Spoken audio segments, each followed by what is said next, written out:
Welcome to an all-new, all-different Sonic Talk. We got a different style of show this week that we hope you'll enjoy.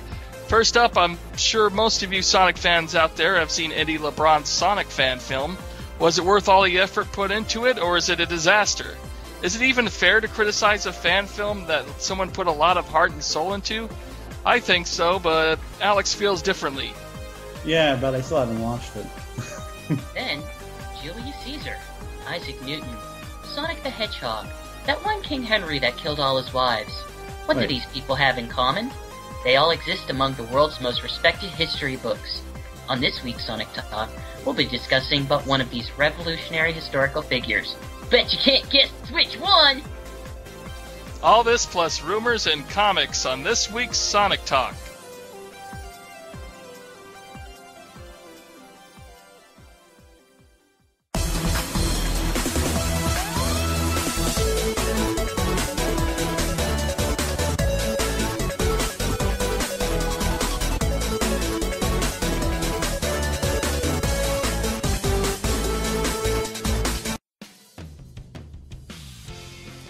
Okay, hello everyone. Welcome back to Sonic Talk 17. Like I said, this is going to be a bit of a different format now. We're not really going to be focusing on the news anymore. We're going to be focusing on just certain topics of recent, Sonic discussion, recent things that have been happening, but not a whole plethora of news, because that just takes up way too much time. And we try to want to make this streamlined and a little bit better podcast for you folks. Now, first up, I want to make this less shitty. Yeah, pretty much. That's it. First up, of course, is what we've been playing. Alex, you go ahead first. I've been playing, Fire Emblem. Me too. I just got that today. Random things on the PlayStation 3 and Vita, like All-Stars and a Sly Cooper demo. Fire Emblem's actually my first full game purchase on 3DS, which is a good thing because that thing takes up a lot of data on your little memory card. Yeah, and that's why I have a 16 gigabyte SD card. I think mine's 4 gig. Still got a lot of games on it though. I've been playing the full version of Sly Cooper as well, and I'm having a blast with it. I think Censoring Games did a great job, making the game when. What's the former developer? Sucker Punch. Yeah, Sucker Punch. Sucker Punch. Yeah, from Infamous. Sucker Punch used to be the Sly Cooper developers, but they've done a great job of really honoring them and making it feel just like a direct sequel. Doesn't feel like anything's changed or taken away from it much. Well, there are some changes. I mean, Sly Cooper's going through time and meeting his ancestors, which you can play as well. Plus some other new playable characters. Lots of different styles going on. I mean, you'll play one mission as Sly, you'll play another as Bentley, you'll play another as Carmelita, and they all got different little new areas and mini games. So there's always something new going on when you're playing the game. Kind of makes it addictive that way. Which of the original trilogy is it probably closest to in terms of layout and structure? God, that's hard to say. It's kind of got its own thing to it. I mean, I guess it's closer to 3 because you also got Bentley's hacking mini games again. But this time on PlayStation 3, if you want to, you could buy a $3 title called Bentley's Hack Pack, and it's basically a whole mess of those hacking games in a little arcade that Bentley hosts, where all the characters are hanging out. Are they good enough, do you feel, to justify getting the $3 purchase? Well, there are only 3 arcade games, but you get trophies and little prizes as you collect coins. But are they good? I mean, do you feel they're something that you would want for? For $3, yeah, it's decent. It's not great. It's something you just play for a little bit and just get off of. It's kind of like an iPhone game or something where it's good for 10 minutes of fun, and then you want to jump off for a little bit. And the idea of collecting coins and such for each little mini level has achievements to it. So it's like achievements upon achievements upon achievements to get gold coins, and eventually can unlock this Tron-looking game. I see where this is going. Yeah, and there's little the tokens you collect for doing certain achievements and unlock prizes in this little prize booth, like Carmelita's gun or the Murray's keys to the van and stuff like that. Every iOS game ever, ladies and gentlemen. Well, there's no, but this time you don't have to pay for anything. There's no Except for the microtransaction. Yeah, except for the $3 for the game. So there's no microtransactions here, but there is a big arcade game in the back that looks very Tron-esque that I haven't unlocked yet. But it's like a level. Each of the 3 little arcade games you go level by level on. So it changes up a little enough. But it's not like something great. It's just a nice little pastime. Something I think they should have given out free when you pre-ordered the game. Frankly. Anything else, Alex? Now they pretty much took over your area. Oh, now wait. that he basically is ruining all my cred on Equestria Daily. Oh yeah, I pretty much went into Equestria Daily just for the express purpose of destroying him. Yes. And let's see. What was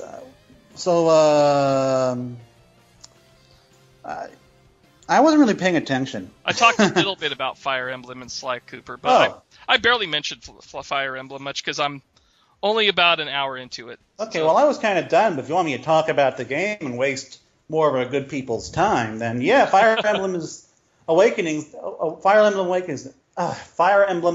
is the first Fire Emblem. Oh God, why is this game so hard to pronounce? Fire Emblem Awakening. Fire Emblem fucking Awakening is my first Fire Emblem game, and it's surprisingly fun. I usually have a lot of difficulty getting into strategy games, but this one, it's the right combination of casual play and hardcore difficulty. And the story is hilarious and incredibly well written. Nintendo has really been outdoing themselves with their localizations recently. First Kid Icarus, and now this awesome piece of game. Ladies and gentlemen, this has been Back of the Box Theater. So you, it's your first Fire Emblem, but you didn't try the Fire Emblem that came with the Ambassador program? I kind of glanced at it, but I mostly played Metroid Fusion. In fact, I pretty much only played Metroid Fusion and the Mario game, because Mario's, that's a fun little game. How about you, JX? What you been playing? I've been playing, hey, I've got jobs for working, and they demand all my freaking time, so I've been giving all my freaking time to them. So you've been playing Life, then? Yes, it's not very good, and I don't get to drive the nice red car and have the strange peg-shaped wife. Yeah, but I heard it's pretty glitch-free, and you don't die very often. No, have you ever spun the spinner and it just kind of pops off the thing? Wait. It happens all the time. But effectively, I guess going back to the last thing I've actually played. I picked up Gunman Clive off the eShop, and it's really nice because the game is like an hour long, and it's $2. So therefore, it fits my life perfectly. I love it. I heard that game was crappy. No, it's really good. If you like it's very Mega Man. Very much a Mega Man homage. Really? Like it is entirely an homage to Mega Man in just kind of this weird this kind of westerny style. It's a little bit more simplistic than Mega Man. It's more straightforward, but it's still pretty high quality. So I for $2, I give it a hearty recommend. Neat. Otherwise, I'm sure there was something else, but nothing else comes to mind. I was going to pick up Sly earlier this week, and then the place I went didn't have it, so... Oh, you can always just buy it digitally and fuck retail. Nah, because it's just a single-player game, so I just kind of feel like I'm not going to be going back to that one so often, so I might as well just get it on the disc so that I can put the disc in, play through it, and then pop the disc out and not worry about my hard drive space. Well, true, but when you get a PlayStation Vita, you can also put a digital copy on that. Oh, by all means. By the time I get a PlayStation Vita, I could have played this game like 5 times straight and then be done with it, and then resell it, then rebuy it, then resell it twice. There is an interesting thing I haven't tried with the Vita yet for Sly Cooper is that every single level you're in, there's all the hidden green bottles you can smash to that notes are inside, so you can get into the one safe like in every Sly Cooper game. But if you have the Vita, it actually opens up a little map of the level you're on that shows where all the green bottles are on, kind of like a gamepad almost feature. I don't know how it connects or anything. I haven't really tried it, but it sounds pretty cool. Interesting. Yeah, so it's a little Vita PS3 interconnectivity outside of, hey, you get this game for free if you buy this game. Neat. Now on to Eddie Lebron's Sonic fan film. I'm sure if you're listening to this, you're probably a diehard Sonic fan. You've probably already seen it. Have you seen it, GX? No, I have not. Well, maybe I'm wrong. I am not a diehard Sonic fan. In fact, I've always hated Sonic. I am just here in order to annoy Knuckles, as he is here to annoy me. Yeah. It's a very interesting symbiotic relationship, but in short, Sonic sucks and has always sucked and was never good in the first place. So, yeah. But you still like My Little Pony. No, that stuff is awful, and all the fans of that is terrible, and they are all terrible people, and they should feel bad. Okay, well, I'm going to cut that out, stick it on YouTube, and send it to Equestria, and it's going to be a great big scandal. I don't think you realize that I'm not that popular. Well, I don't think you realize how few people would actually care. I know, but the point is a few people would care, and then they would do something horrible to you, like send you angry emails. Sure. I don't think you have enough drive to accomplish that. No, you don't know how much drive I have. When it comes to hate, I can be like a firecracker blasting into the sky, man. Jason, you're cutting all this really stuff out. streamlined, you know? This is really streamlined episode. But no, I keep meaning to watch it. At some point, I wanted to make it the topic of a Spin Dash episode, but with everything just falling out of place as I have described previously, I haven't had the time or the energy or the drive to actually just watch it. But I have seen his Mega Man thing, and I know there's been some pretty I would say the response to it has just generally been pretty negative, right? Am I wrong in believing that? He's trying too hard on the dark, influences from Sonic Sadam and that. I mean, they go in with the whole originally Ivo Kintabora's Robotnik thing, and it's just this the guy playing Robotnik's trying to be like dark and serious and mean looking, but he's got this clown suit on. I mean, he's got the original. Oh God! You mean they didn't change it? He's got the original Dr. Robotnik costume with the cape and the big old giant. Oh, but collar. That's the best one. That is the best Robotnik costume. He looks so ridiculous. He's being like, "Oh, humanity! I only give them the right to be human," and blah blah blah. And it's like really insane. The CGI is as good as it could be for a low-budget fan film. I'm not really blaming on that. In fact, I think the E100s that they use look good, but when you could put them up against the humans, like they have internet celebrities like the Nostalgia Critic and the Angry Video Game Nerd in it, and they're trying to grab the humans and pull them up, and it just doesn't work good at all. And actually, okay, now I do have to see this.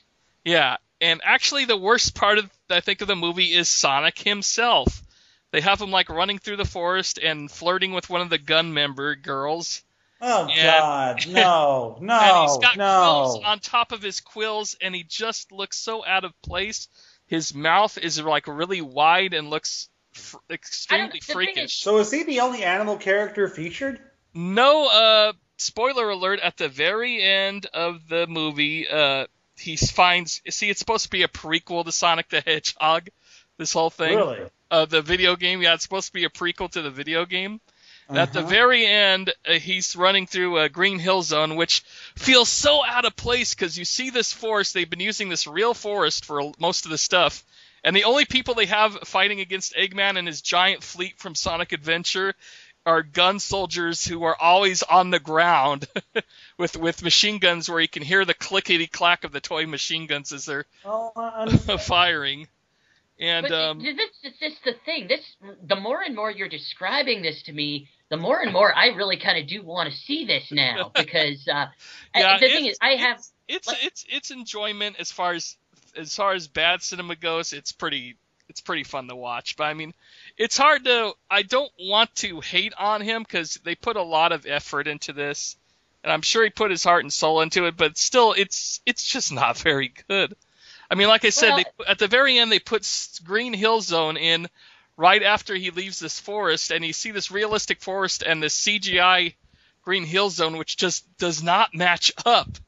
And as he's running through it, and by the way, he runs slowly over a loop-de-loop, which he defies gravity a lot in this movie. He falls. Well, he's only presenting physics as they are in Sonic 4. But anyway, we see Knuckles at the very end, his back to him, and he says something cryptic, and he lifts up his hand, and he has a 5-fingered gloved hand, which he clenches. And that's it. And he doesn't have any quills or anything wrong with him. He looks like normal Knuckles, except from the back. Now, I want to know something real quick, guys. Have you seen the LeBron Mega Man fan film? I can honestly say no, I haven't.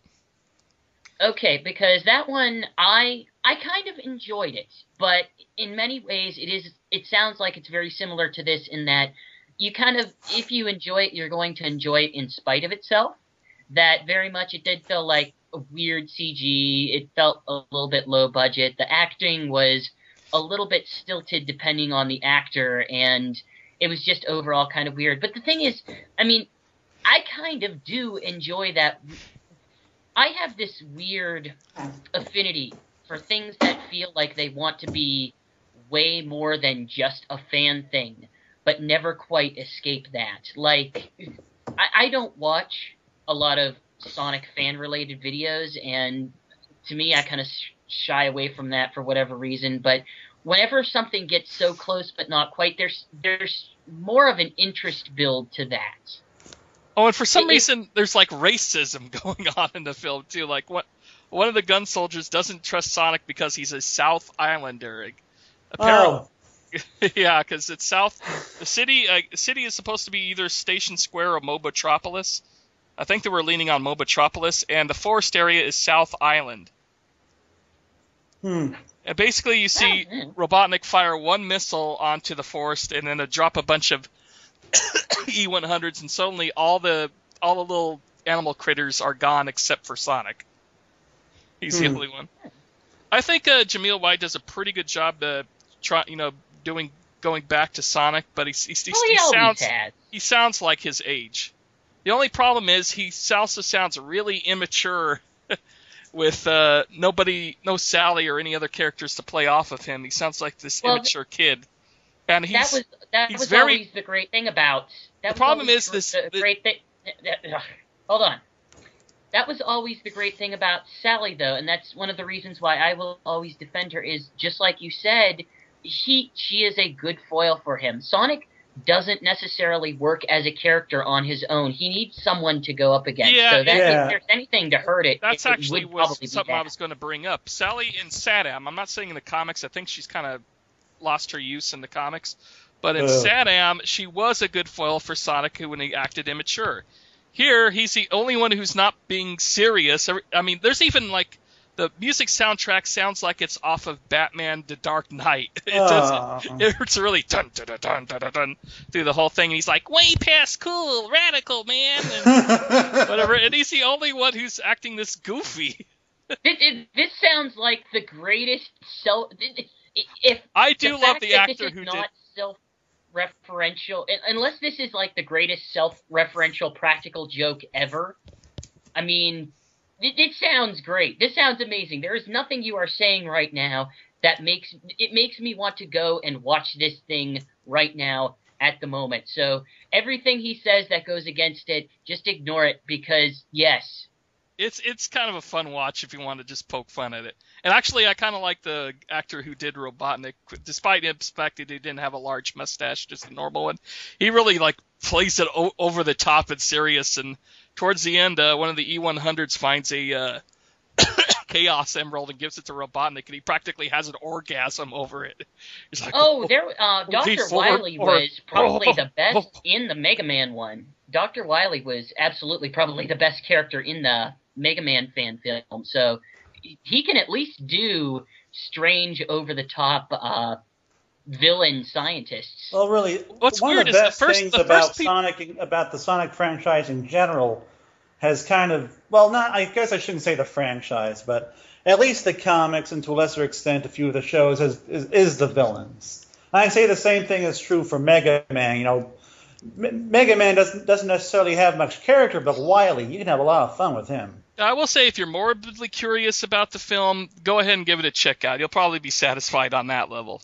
I mean, it's kind of fun in a really bad movie way. Now, on to our next topic. We really discussed the whole should we criticize fan works thing. Well, I believe so. Every art, if you count this as like art, I mean, this is somebody's movie that he put out, then you should be free to criticize. And even if they put up their own money and put up a lot of hard work into it, it's still, at the end of the day, a product that they put out that they think is quality, and you have the right to criticize, personally. There's nothing that any of us can say that Penny Arcade hasn't already summed up in a single comic. Okay, well... Although I don't think they did a comic on this movie. Not this movie, but on commenting on works. That kind of thing. I will say LeBron sounds like a NBA basketball player. By and large, I don't like criticizing fan works, largely because they're fan works. They're being done for fun. You know, maybe sure that this person is putting out this work that he thinks is good, and you know, art is something designed to be criticized. Yeah, but at the same time, I don't think my Sonic X comics is always that great, and I actually appreciate, you know, criticism in it a lot of times. We are a society that's kind of been conditioned, I think, to be, what's the word, entitled. Yeah. This isn't about entitlement, though. I know, but I'm saying that some people are. I will agree that some people are overly harsh on stuff than they need to be. I mean, we find out that the director from Star Trek is directing Star Wars, and people are like, "Oh my God, I can't believe that! What? He's so horrible!" Like, why? Now, he did a great Star Trek. I am trying to complete at least one point in this discussion. All right, go ahead. So, but when I hear a fan work is bad, or when I think a fan work is going to be bad, I'll normally ignore it. I'll normally just avoid it because it just doesn't feel right. Because, you know, we are a society that's we've been exposed to these multi-million-dollar movies. These movies done and these smaller movies have been done by these really, really talented artists who don't necessarily need a lot of money. So when we have something like the Sonic Lebron movie, which, I mean, obviously this thing's working on a shoestring budget. I mean, obviously it was. I don't see how it ever could have been good. I never thought that this was going to be a movie that people were going to laud as a quality work simply because you have CG Sonic running through a live-action forest. I mean, there's no way that could even work with a Hollywood budget, let alone a small shoestring independent film budget. So basically, you're saying that it's okay to criticize, just have context of what you're looking at. I mean, I will look at it and say, you know what, this really isn't a good movie, but for what it is, I mean, at the very least, I have to respect it. And that's the attitude that I basically bring every year to the Sonic Fan Games Expo, the online thing. That's the attitude I bring to pretty much any fan work I look at when I look at it, which is very rare. I pretty much only look at comic books and fan games. Because basically what you're saying is they're not doing it for money; they're doing it out of the love for. I'm saying one, they're doing it for love, not money, and two, they didn't have the resources to do it well anyway. Yeah, I mean, I'm not too critical on the CG, except Sonic, who just looks very out of place. The reason why this had to be done in CG is because an animated film would have been ridiculously expensive. Yeah, That's why I think, this one got made, and the other one, and the one from that nut job. I think the E100s actually look pretty good, and as Manic. well as the Buzz Bombers.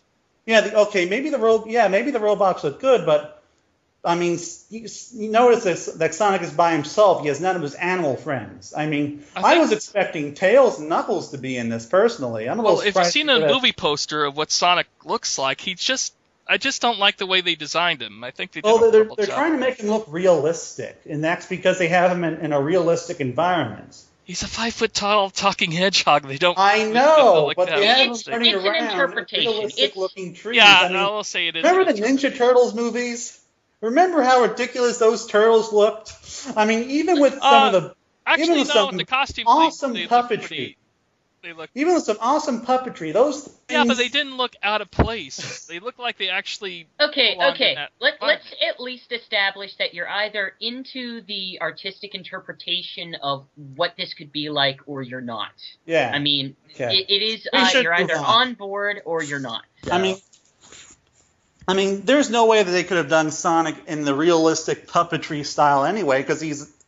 Well, that would look bad as a fan film, because you just it won't. It would look almost crass. The only way Sonic works is as an animation. I mean, either as an all CG animation or as a hand-drawn animation. You can't do it live action. And unfortunately, that's the only way a fan film of Sonic could really be done. Unless it's an Olympics commercial. Can we agree that? Yeah. Okay, good. We're on the same page. Right. Yeah, I think this is one of the few instances where you and I agree, GX. It's weird. And I haven't even seen the thing. I love you, GX. I love me too. Yeah, this is much streamlined and faster. Not editing any of this out. Okay, on to the next topic. Both me and GX recently picked up the History of Sonic book from Udon and Pix N Love, and it is so awesome. It only got delayed like 5 times and then pushed up twice. Nice. Yeah. I mean, you've got the full. It's not really covering the comics or the cartoons or anything like that. It's purely about Sonic as far as the games go, as far as Sega goes. It's got a little bit of history of Sega. It's got a history of Yuji Naka. Pretty much any trivial info about Sonic in the past 21 years, they got it all in here. And I'm as far as the history stuff goes, I'm only up to page 60 because every time I get it, I just want to flip through it and look at all the do a quick look at the articles and the art and everything, and it's just a fantastic book. Well, I'm buying it right now. Thank you. I like some of the merch in it, just seeing some of that classic merch, because I randomly flipped open to a page here, and I'm seeing the Sonic McDonald's toys, and I'm like, hey, I actually own that. Like, I still have them. Yeah, I actually have a couple of them. Like, I have at least two of the Knuckles ones. I used to. I don't know, but I mean, it's pretty good. I mean, this kind of stuff they have. The fact that they have stuff on Extreme, the fact that they have like stuff on every game. I'm pretty impressed, but it makes me feel bad that I just haven't been able to put more time into it. Yeah, I've only really been digging into it recently since I've been at home. My mother's been out with a broken hip, and I have to be her caregiver. So I'm off of work for the next 3 months. So at night, while she's watching TV and it's kind of quiet, I just bring the book into the living room and been reading it now.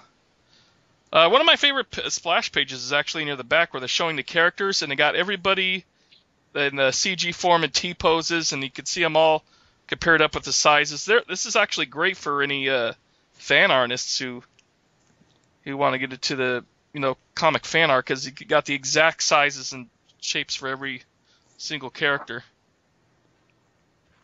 But overall, they cover pretty much every little detail. I mean, you get a lot of nice little trivia facts. Like, do they have anything about Sonic Extreme? Yeah, we just talked about. I just said. I wasn't paying attention. I was buying the book in Hyrule Historia. Yeah, he mentioned that. Yeah, they show some of the canceled projects. They mentioned Sister Sonic and Sonic Extreme, and they even show a pic of the Sonic Sat-Am game that didn't come out. They talk about the canceled projects. They talk about the Dreamcast era, the Sonic 06 era. But the only problem is they don't really put much of a negative spin on that stuff. They just talk about plainly what it was without really criticizing it. Let's be honest. I mean, they can't because they're seeking Sega approval, and Sega would never approve anything like that. Yeah, now, I like the way they wrote it in a very non-biased way. Well, they are using like all the art and using all these kind of assets and everything. Yes, they would need Sega approval. Yeah, but you can get most of that stuff off the internet. That doesn't mean you can print it in a book. Yeah, true. Yeah, they have to get. I don't know. It just seems like a shame that they can't kind of chart Sonic's rise, fall, and then rise again. Well, that's kind of the thing that I want is I would love the companion book where they strip out all the art and all the everything and just they kind of at least also display the dirty history of Sonic. We'll say the thing is, go on. Sorry. The less appreciated history, the kind of stuff like what's actually going on behind the scenes. But even then, I mean, most companies don't even let that out. So. Oh no, I've seen I've seen that done with like DC Comics and Marvel Comics. You know, the rise and fall and the quality of the comics and characters and stuff. I think History Channel did something like that. I think comics have a more well documented history than games do because games are in such stronger control of a few key players. True, that is true. And of course, games also come at a time when the game industry is also a lot newer. So yeah, I imagine that there are a lot of people who probably still have lots to lose if they start talking about things like that. Yeah, you do find out some interesting stuff here, even though some of it isn't like 100% accurate. It's mostly accurate. Like they said Amy's first appearance was in Archie Comics, when actually it was in the Japanese manga. But they do say that Charmy's first appearance was in Japanese manga, and they get that correct. Also, one thing that kind of bothers me is they say Vector's first appearance was in Knuckles Chaotix, but they do mention that he was in the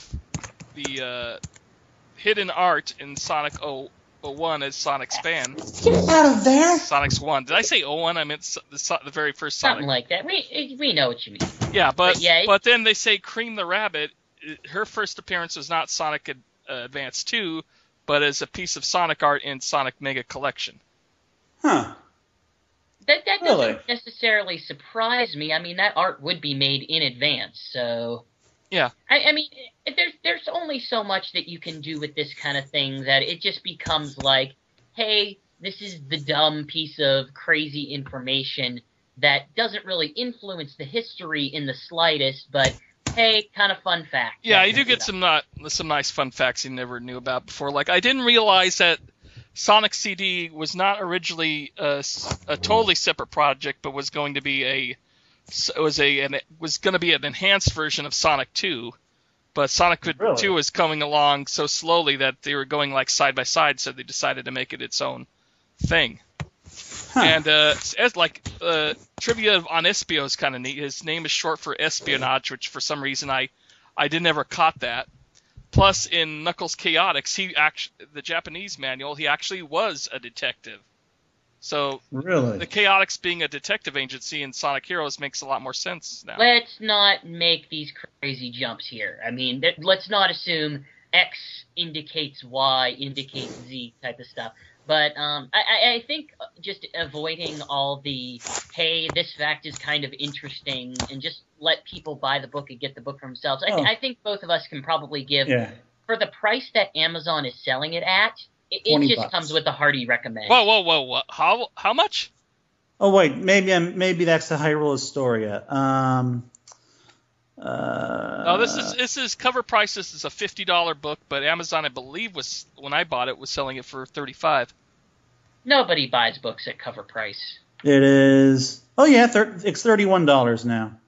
Still, that's for the kind of book that it is. That's a pretty good price. Yeah, this is a 300-page hardcover, and it's really worth it. Full color. Lots of pictures. Great paper quality. I really recommend anybody who's listening to go out and buy it.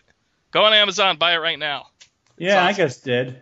Shigs, are you in any way buttsore over the announcement of the special edition one? No, not in the least. I don't honestly care. They announced a special edition? What is They just did, yeah. Oh, God, by the way, I haven't really read this. What is in the special edition? I think it has a different cover, and that's it. I believe that's the case. Oh, okay. Well, fuck that. Yeah, I mean, this is 300 pages of content. I'm satisfied with what I'm getting. I don't really need no collector's edition thing. It doesn't bother me in the least. I'm just curious because I saw that some people that I was reading in comments were just kind of annoyed or upset about that, but I'm in it very much for just reading that history, looking at the high quality pictures, that kind of stuff. Yeah, I mean, so yeah. Really, I mean, it's stuff like with certain games, you buy a game and then there's some collector's Game of the Year edition that comes down 6 or 8 months later. I don't care. I'm satisfied with what I have. If you give me just a tiny bit more content for more price, it doesn't really bother me at all. I will say though, Shakes, wasn't that that pre-order bonus armor really sweet though? Right. The steel box pre-order that wraps around the book. It came with the download code for the secret history of Sonic Crackers. I mean, that was fantastic. I wouldn't be surprised if Sonic Crackers is in this book. I mean, there's quite a few others. I haven't made it that far yet. Okay, we're going to take a little break here, and then we're going to wrap up with rumors and some comic talk. See you in just a sec.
Look at all these rumors surrounding me every day. Now, I'm sure anyone who listens to these podcasts, you remember my little prediction that we'll be getting Sonic Adventure 3 in the next 2 years, right?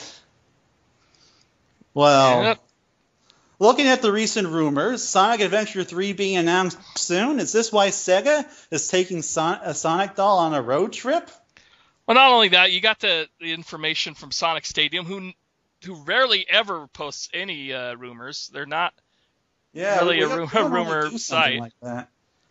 I mean, TSZ does that quite a bit, and we here at SegaBits do that sometimes, but Sonic Stadium rarely ever. But not only do we have Aaron Weber and Kelly in Texas and some other places taking this Sonic doll around and saying he's going on an adventure. Well, at least Aaron said he was going on an adventure. But then we got news from a Nintendo, I guess, magazine in Europe.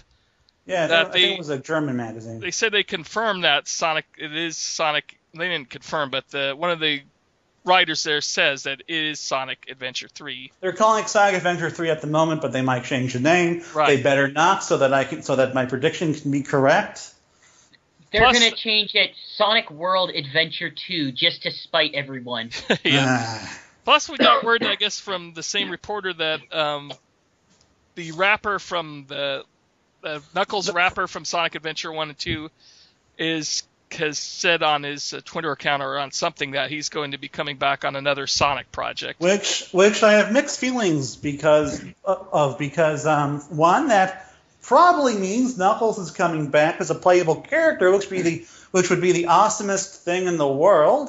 But it also means according that to Sonic Stadium, we're going to have 10 playable characters, but at least they'll play like Sonic Advance 2, where they'll be 2D/3D. It also means he'll be coming back with really, really, really shitty rap music. No offense to the artists, but yeah. By the way, I don't think you can take that any other way. But if you can think of Eddie LeBron's film as something that's bad but you might enjoy, that's basically the same as like the Knuckles rap music, where it's so. But the rap music is done professionally by a professional company with actual resources, with an actual artist for an actual game. Yeah, so but it's so enjoyably bad. Come on, don't tell me you don't like. Okay, look. I'll confess that I really, really enjoy the beats. I'll confess that. Just call it a guilty pleasure. It's a guilty pleasure, but at the same time, the lyrics. Okay, I shouldn't. Why am I even talking about the lyrics about a Sonic song? They're all bad. Okay, I'm sorry, rap artist. You're awesome. Sort of, maybe. So this is the weirdest situation for me because I kind of feel nothing about this just because if I go purely by what the Sonic Stadium rumor says, I mean this sounds awesome, like everything I've ever wanted out of a Sonic game in the last few years. And for that exact reason is why I kind of almost don't believe it until I see something about it. Well, that's something that Sega's been doing for a while now. I mean, think about the description for Sonic Generations. An HD remake or reimagining of a bunch of old Sonic levels, featuring classic Sonic and classic gameplay. I mean, would you believe that? They've been reimagining and recreating and refreshing and rebuilding over the past 2 decades, and nothing good has come of that. So, but nothing like Sonic Generations. Nothing at all like Sonic Generations have they. Yeah, but I think they've been learning quite a bit. I mean, from Unleashed, they learned that that particular 3D style of Sonic gameplay works, and they kind of reintroduced that with colors, and then they really perfected it with Sonic Generations, where it's part 2D and part 3D.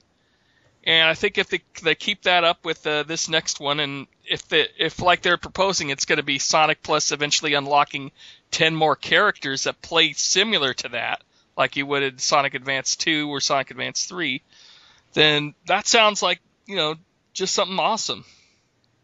It's kind of like the situation where I have this personal mental threshold that Sega has to kind of achieve for me in order to say, yep, basically Sonic's back as far as I'm concerned. And they have to have that third game in a row, like the third big console game in a row, in order for me to kind of acknowledge, yeah, I do think they kind of know what they're doing at this point. We've made it to 2 in a row. I completely understand your 3 in a row thing. But this is like the proving ground, because this is ideally what everyone. Well, I shouldn't even say that, because that's just being a blanket term. But this is the one that I think a lot of fans have been clamoring for how to approach Sonic for a long time. Yes. Much like the advanced ways. And it is very possible that what they produce could be authentically good. It could be exactly what we wanted to. But there's the fear. There is a crippling fear there that they bring us what they think we want, but they somehow can't deliver on the prompt. That pretty much defines Sonic the Hedgehog 2006. We say we want Sonic Adventure 3, and then they bring us something that's a lot like Sonic Adventure 3, but it is incredibly shitty. Hearing the words Sonic 3 and Knuckles, that's something big to go up against. That is not that is pretty much the Sonic wrong imagery. And Sega has in the past made every single attempt to invoke strong imagery without necessarily delivering. I mean, that's what Sonic 4 was entirely based off of. Yeah. So this rumor coming to fruition, it makes me unfathomably scared. It makes me scared in that this is what I want. I really, really want them to do well with this, if it exists as the rumor describes. Well, you are about where I was with Sonic Generations back in 2011. Oh, I was with Sonic Generations as well. I mean, until I got my hands on that demo, I did not. I was just as afraid for that game. Even when me and Shigs told you it is fucking awesome, you will love it. You say a lot of things are awesome. Hey, well, yeah, but I was being serious when I said that. But anyway, for me, my three games were like Sonic Unleashed, Sonic Colors, and Sonic Generations. I was going to say the same thing. Unleashed still had too many structural. Oh yeah, Unleashed problems. had structural problems, but with structural problems stemming from older design philosophies, the Werewolf, and alternate gameplay. I still enjoyed Unleashed a lot more than any other Sonic game that came like 5 years ago. I mean, the first Sonic level in Unleashed was incredible for me. I mean, that was like one of the best gaming experiences I had ever had. I mean, the rest of the game didn't quite live up. We had some crappy QTEs. We had the Werehog, but the Sonic team did a lot to win back my trust with that game. Then they had Colors, the next Generations. Go on. But the thing is, they didn't carry that through all the way. Like you said, they had crappy QTE events. Things didn't. They had. But they did enough right for it to be a fun game for me. Sonic Adventure. But Sonic Adventure 1 and 2 had a lot of crap elements into it as well. I'm not disagreeing, but what I'm saying is, looking at Sonic Unleashed versus looking at Sonic Colors and Sonic Generations. Sonic Colors and Sonic Generations were solid games throughout. I cannot think of any major problem with those games except for maybe one mission in Generations. I probably could. Well, I mean, like, Generations definitely had some frame rate issues. It had some really bad missions, like the Vector mission. As a game design through the main game. And the boss and some of the boss battles were pretty disappointing, especially the last two boss. In Generations? Yeah, in Generations, the last two boss battles were disappointing. I agree with that. Yeah, especially the final one. Time Eater sucked. Time Eater was terrible. I kind of liked Egg Dragoon, but the other boss battles in there were phenomenal. Spectacular. I agree. They perfected. They did what they could never do, and that's make a character versus character boss battle work. Yes. No other Sonic game has ever done that. I defy you they to did a great job with that. Character versus character boss battle where the other character is not a robot. Because they treated the character like a boss, not like another character just fighting Sonic with the same powers that he already has. Now they need to do that with Sonic and Knuckles. They really need to have a great boss battle between those two. You're saying that more of a fan perspective. Yes, from a fan perspective. A legitimate logistics perspective. Oh, fuck logistics. Yeah, they kind of make the game, so... The characters had patterns. They had patterns just like a boss. They had the, special giant attacks just like a boss. They weren't just like in Sonic Adventure 2 or 1 where they're just hitting each other. Oh no, boink, oh no. I admit, I still have a soft spot for those kinds of fights. For those kinds of boss battles. I don't. Okay, I'm gonna go out and say this. Really? I don't like the idea of this being Sonic Adventure 3.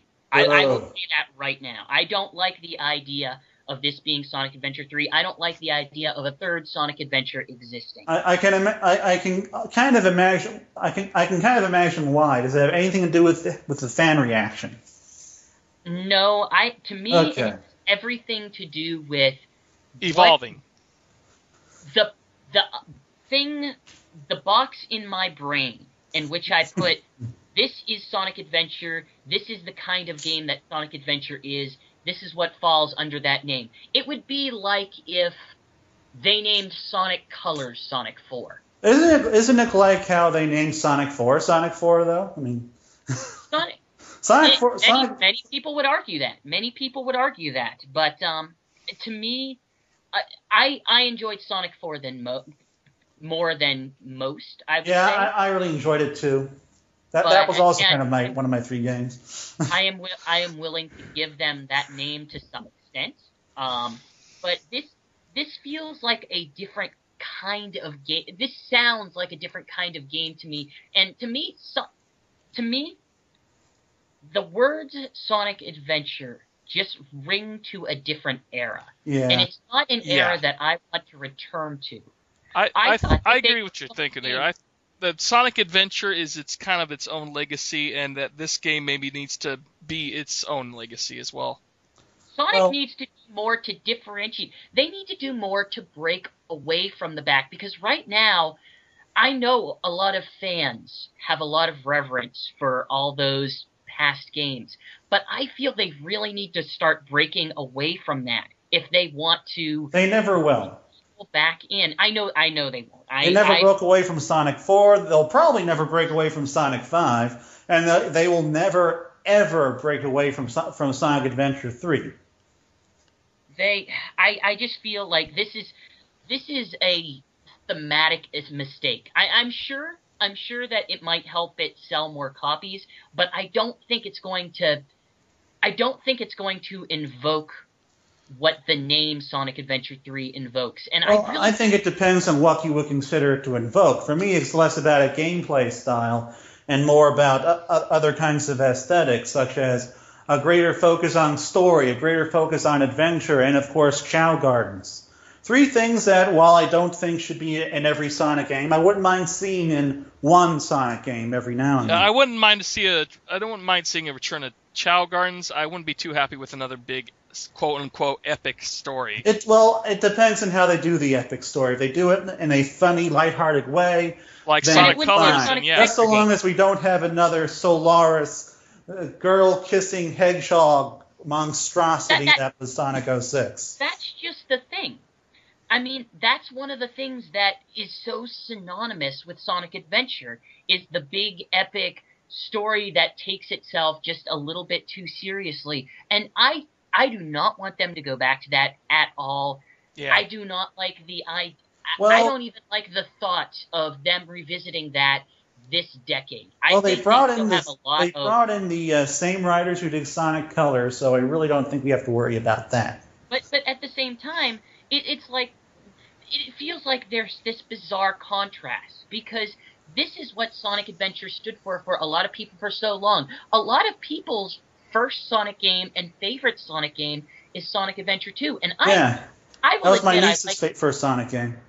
I will admit I like Sonic Adventure 2, and I still continue to like it in spite of a lot of the flaws. What do you want to say, Jason? Well, for a lot of people, Sonic Adventure 2 was their first game. It was like the transferring of a next generation of Sonic fans. Pretty much every young kid that's that's around 12 or older, 12 to 15 years old, they usually cut their teeth on Sonic Adventure 2 before. Yeah, my nieces, they loved Sonic Adventure when they were younger, and my older niece actually she heard that Sonic Adventure 2 was on Xbox Live, and she got excited. I bought for her. Then she played that thing for hours. I mean, she still loves that game, and I'm sure there are lots of other people just like her. I think I'm not against there being a Sonic Adventure 3, but I don't think coming right off of Generations that now is the time to make it. So you don't think that Sega should be laying more nostalgia on top of nostalgia, like Sonic 4, Sonic Generations, now Sonic Adventure 3? I think that's what they've first, to me, my favorite Sonic game of the last half-decade, I would say even of the last decade, has been Sonic Colors. And that has completely broken away from all nostalgia. I like Unleashed, but I think in terms of game design, Colors is a better Colors game. destroys Unleashed. I mean, really, both Generations and Colors. I'm sorry. Did I say Unleashed? I meant Generations. Okay. Wait, but, I can see that. Generations, I'm kind of equal to, but I do favor Colors a little bit more. I don't really have a preference. For me, between Sonic Colors and Sonic Generations, it's like Sonic Adventure and Sonic Adventure 2, which just I switch it depending on my mood. If Sega wants to get Sonic in better light, and maybe they don't. Maybe they don't care about any critical reception whatsoever. I think they really need to abandon this whole, hey, remember Sonic? Because I've been remembering Sonic for the last 25 years. You don't need to bring him back again and again. He's still here. He's never left. So I don't need this. I don't need this going back to the well, trying to draw on nostalgia so much, because I don't think that's what the series needs right now. I think they need good, strong fundamentals. I think they need to start building new experiences, not telling people, hey, it's like the old ones you love. Well, for me, this game, this Sonic Adventure 3 that Sonic Stadium is talking about, is pretty much the culmination of about 6 years of work. I mean, Sonic Unleashed, Colors, Generation, Sonic 4. I think all these games have been building on different aspects of the franchise, from how to pace the game, how to do levels, how to do different characters. And now it looks like we're finally getting kind of the ultimate fruition of these efforts. And I think all these games culminating in Sonic Adventure 3 is perfect. I mean, that's kind of one of those big games that people have been waiting for. If they can actually do it right and not do a Sonic 4 and piss off lots of fans, which they'll probably do because fans are very pissy. No offense.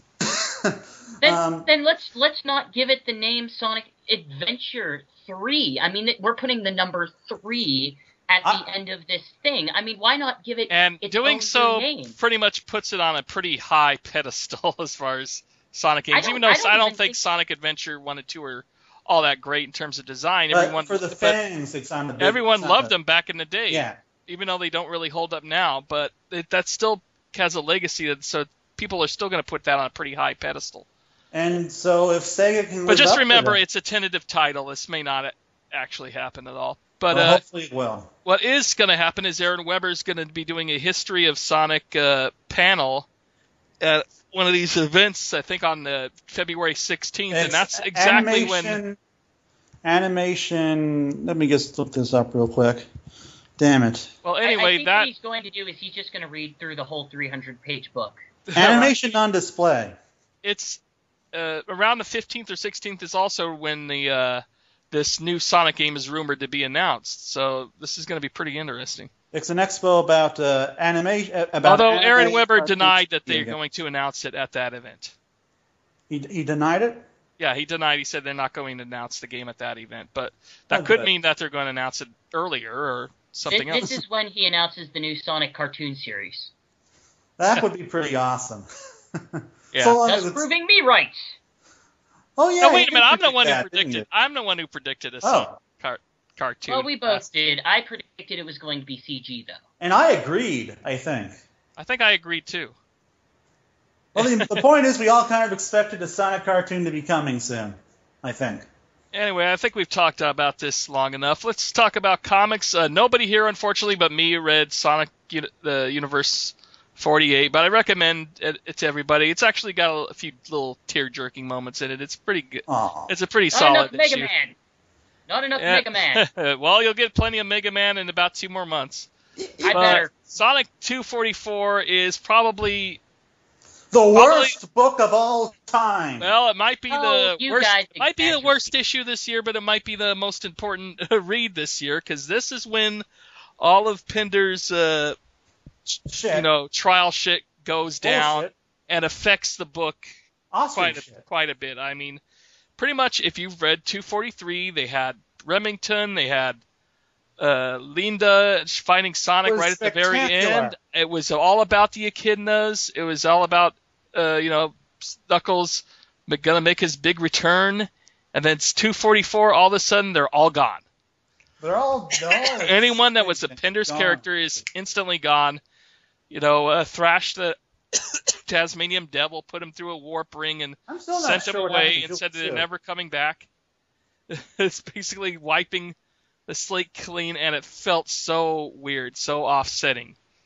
And well, I would say, of all the thing is, like, when you get to that point, how do you recover from that? And there's no way to actually do it gracefully. I honestly felt that he did okay given the unfathomably crappy situation. I can't blame. No, I'm not going to blame Ian for this. No one's going to blame Ian. I mean, I would never blame Ian for this. It just, there's no other way to go around it, and it still felt so shocking that all of a sudden, bam, they're all gone.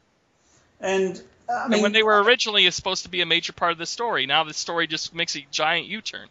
The way the book has been done, at the same time, it caused me to stop reading Sonic comics for about a month and a half. I just stopped reading them. Of course, part of that was because my subscription for Sonic Universe didn't renew for some reason.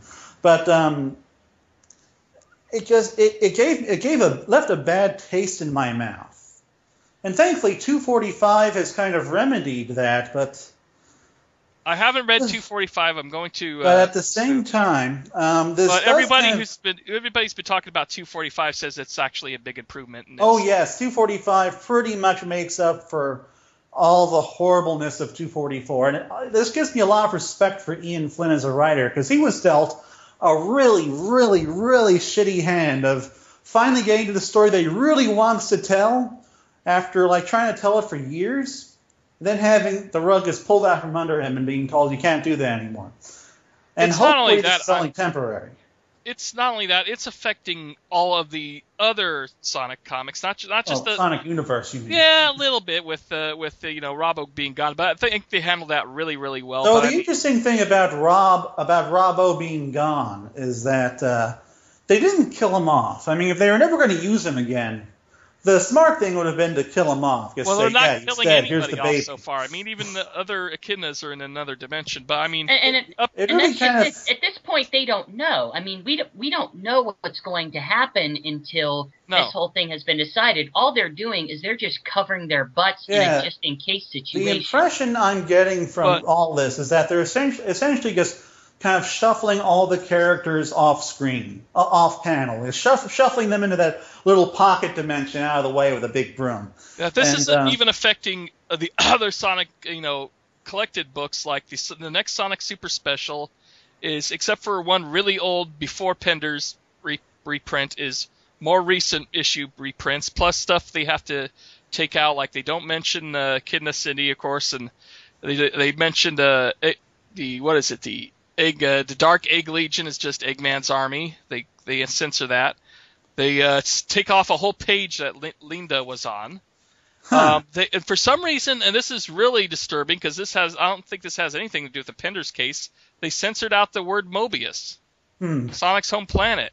Well, that kind of adds to what I was in the middle of saying. That could be a Sega mandate. Well, the other thing is actually Sonic Select 7 was going to be a collection of older, I believe, Pender's books, if I'm not mistaken, but now they're going to be recent issues from 2 or 3 years ago.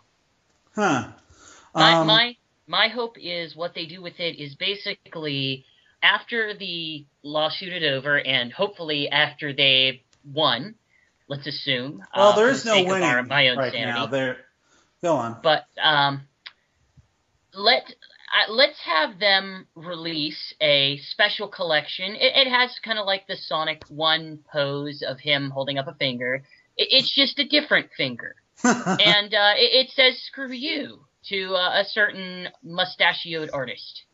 But I really think that this is all on the Archie side of things, because, like you said, Mobius is not a Ken Pender's thing. It is just an Archie thing. So I get the impression that Archie is just blanket, just saying we're not using any of this stuff. Remove it. Here's a list, and until we're through with this what do they call it? Mediation? No. Damn it. Pender's Apocalypse? No. There's this. They're doing it. They're selling out of court essentially.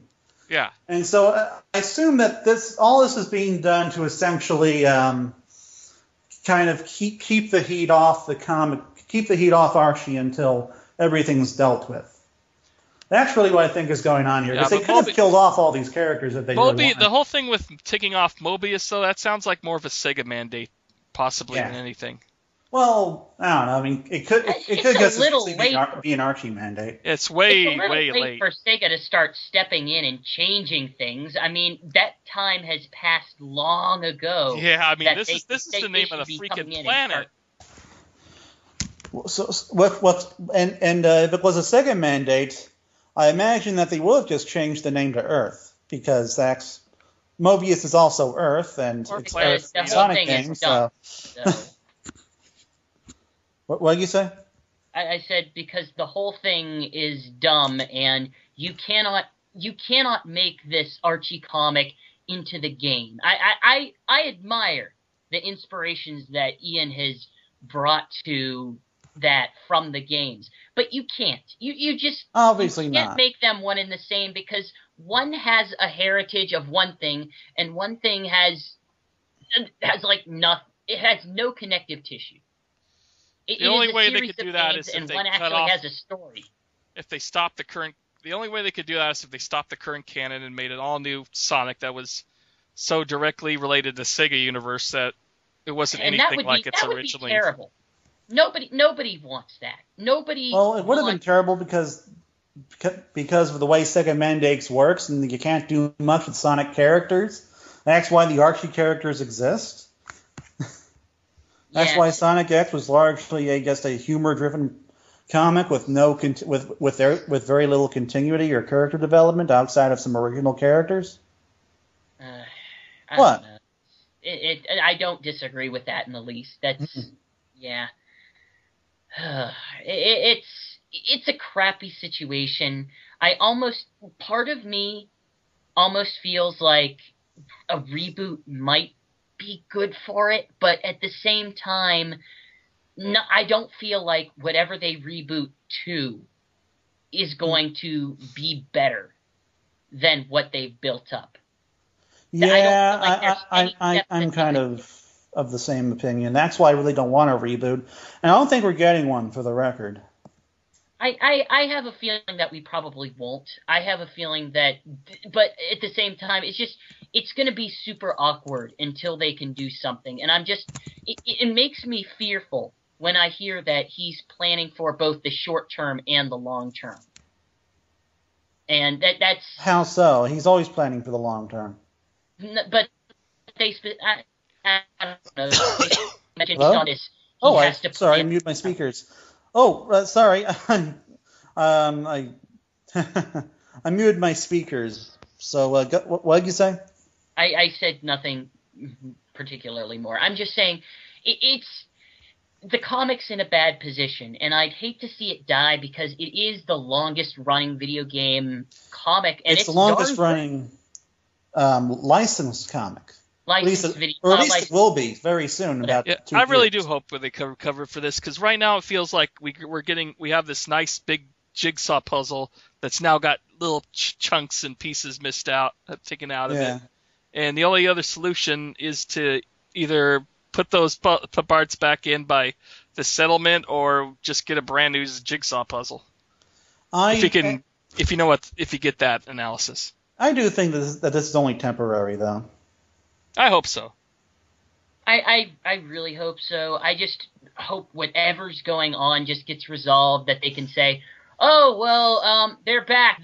The magic dimension broke, and all the echidnas are raining from the sky. Look, all their licensed characters that we had to buy back. Oh, my God. And the weird thing is, it's not like I care that much about most of these characters. I wouldn't mind seeing them gone. The problem is it affects the back history, a lot, and certain characters I don't want to go because they affect the storyline too much, like Jeffrey, the skunk, who now in August is inhabiting his body. If he's a Pender's character and if he goes, how the hell are they going to show the resolution to that story?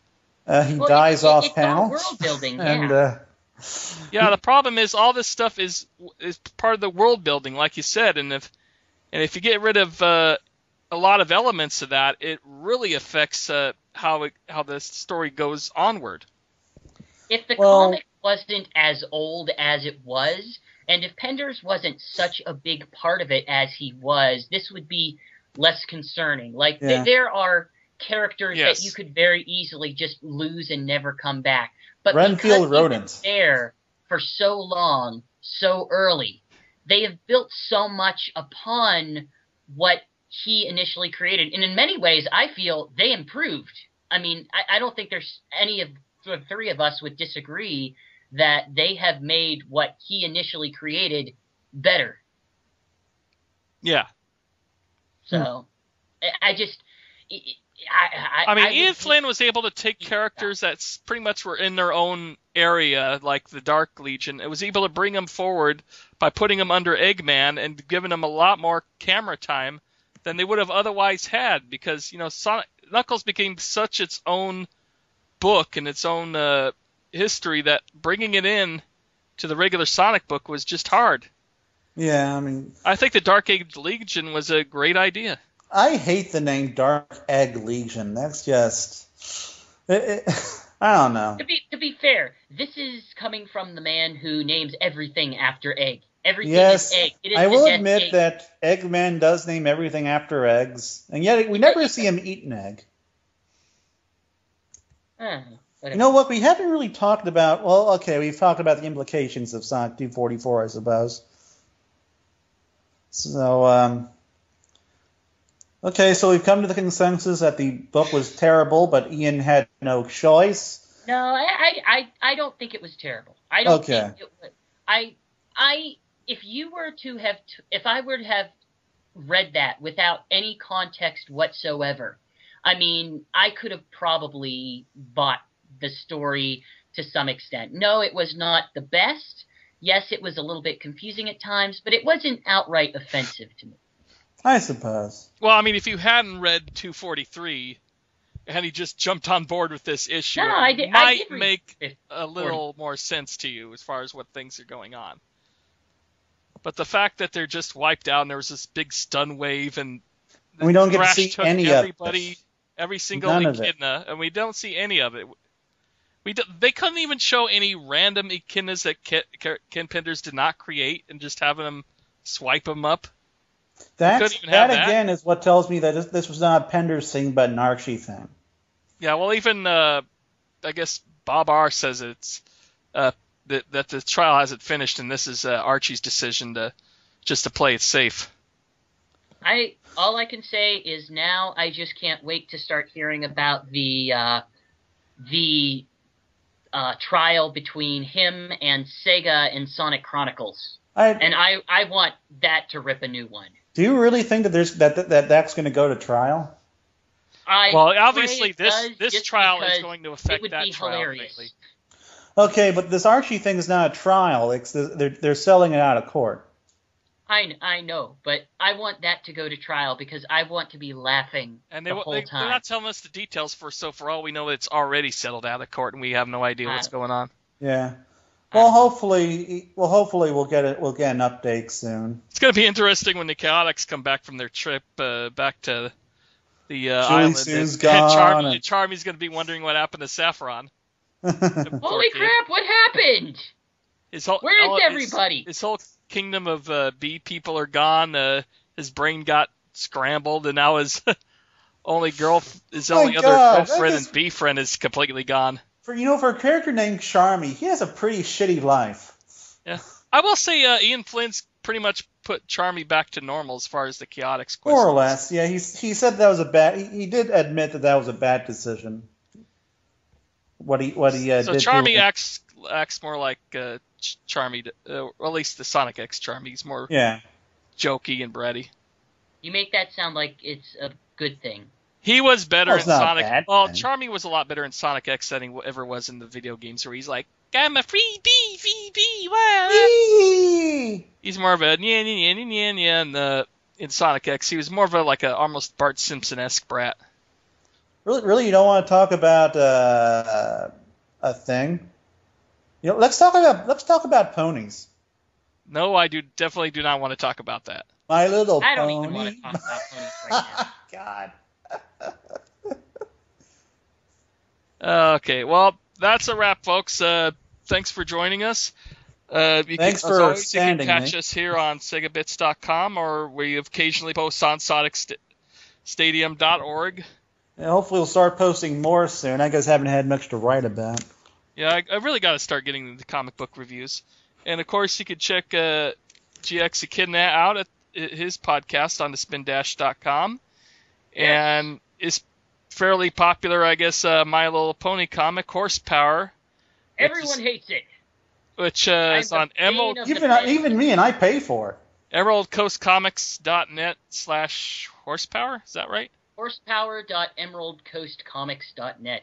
Just go to the Spin Dash, and there's a link there. Spindash.com. Oh, go to Emerald Coast Comics and go to the Horsepower Jiggy. Spin Dash, then link to Horsepower, because that's more convenient, and I have a better URL. Goodbye, folks. See you next time.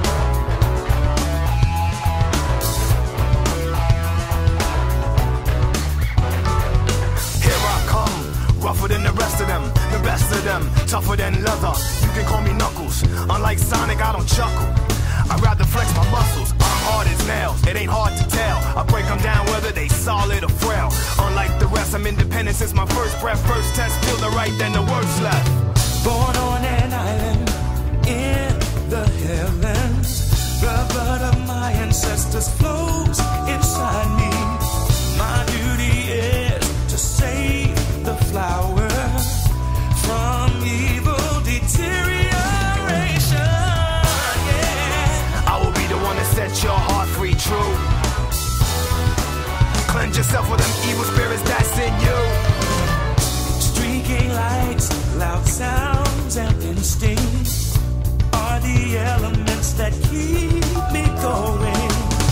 I am fighting my own mission. Nothing's gonna stand in my way, no, no. I will be the one to set your heart free, true. Cleanse yourself with them evil spirits that's in you. Won't be fighting, I'll stand up to all the pain and turmoil.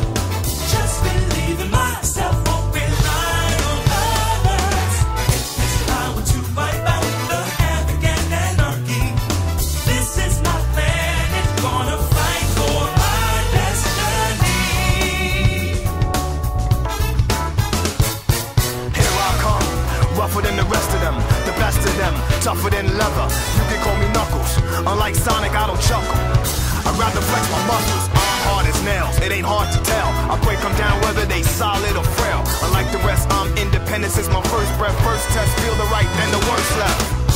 I have no such things as weak spots. Don't approve of him, but gotta trust him. This alliance has a purpose. This partnership is only temporary. Yeah. I will be the one to set your heart free, true. Cleanse yourself of evil spirits that got in you. We'll be fighting now, stand up to all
knuckles. The blow thrower, independent flower, magical emerald holder. Give you the coldest shoulder. My spike goes through boulders. That's why I stay alone. I was born by myself. I don't need a posse, I get it on by myself. Adversaries get shelved.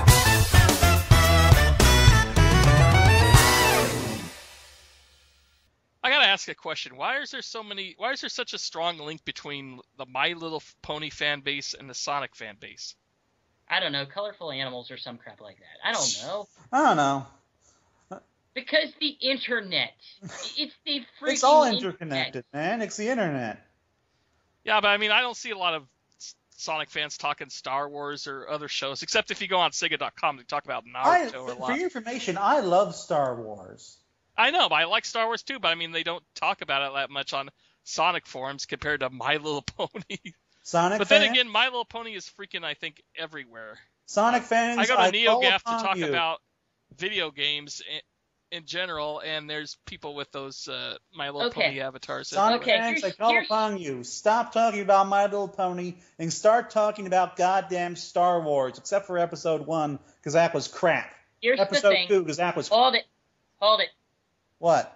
Here's the thing about fans and fanning and stuff like Oh, that. we're going to go into a fan discussion. Aren't we ending this? Yeah, we are. Make This is the long goodbye. This is the really long goodbye. Talk about fans, GX. Fans, certain kinds of fans cling to things that they can easily expand. Sonic is very much that because it follows a very key art style. Naruto is very much like that because, hey, you have Guy, you add power, suddenly you have a character of your own. For ponies, you have design that follows into a very distinct art style. Hey, you have character. Okay, what was that thing between ponies and Sonic? I said Naruto. You have Naruto. I heard Naruto. I was like, what the fuck is Naruto? Because I hear about that on Sega.com a lot. You have that character, anime. you have power, you have design, you have whatever random power, and you have a fan character. For ponies, you have a color scheme, you have various hair things. If you can make What about One Piece? a Flash character builder, then you have a good fan base. What about One Piece? One Piece, the character designs are too unique and interesting and diverse. Awesome. It's Yeah. hard to just expand on that universe. Okay, let's see. And What with about, that, I think it's time for this to come to an end. Oh, come on. What about Sesame Street? Sesame Street, they build kits in order for you to make your own Muppet. So, sure. Oh, I have. Yeah, Jason actually built his own Muppet. It's kind of scary. They're called Whatnots. You can get them at like Toys R Us and FAO Schwartz. By the way, if you actually enjoyed listening to us, let us know in the comments, because I can't believe anyone actually follows us. Hey, my podcast is edited. I know how to run We edit podcasts too, so people aren't going to see my horrible meltdown and that time I killed a cat. Or are they? They're not going to hear the cat crying through the microphone. You'll edit that out. In fact, you should probably edit this part out. Shut up. Knuckles, I would very much love you to start listening to some of my podcasts, just so that you can get a better idea of what podcasts should, in theory, sound like. And I'm not saying you have to listen to mine. I'm saying like any. Yeah, but I don't know. I'm not very good at speaking and talking, so I'm not sure how much that'll help me. I think I make a better moderator than we should really end just this now. the person who discusses things. Yes, let's end this now.